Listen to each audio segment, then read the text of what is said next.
Sometimes you'll end up with images that have not enough detail in the shadows.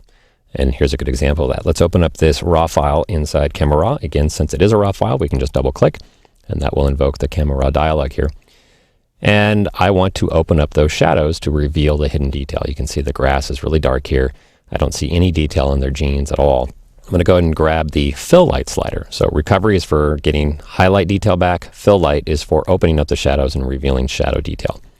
Now again, this is a sample image where I'm really going to use the extreme range of fill light. On a typical image, you wouldn't be dragging fill light over to 100%.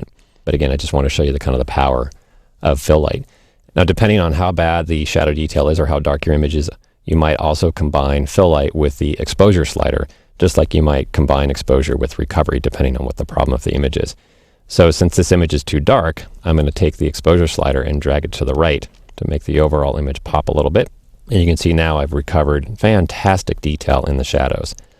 Now, one thing to mention, I'm not going to address it in this particular video here, but one thing that can actually happen when you open up the shadows, either through a combination of the fill light slider or with the exposure slider as well, is that you can reveal the color noise that were present inside the file as well. Because the image was originally so dark in these areas, though, you probably didn't notice the color noise pixels. There is a way to actually reduce or even eliminate the color noise. We'll switch to that in a different video. There's a detail tab here where you can actually reduce the color noise. But for now, just know that it's something to look out for. If you take the fill light slider too far, you might end up revealing too much noise, even too much for Camera Raw to deal with, depending on the extremes there.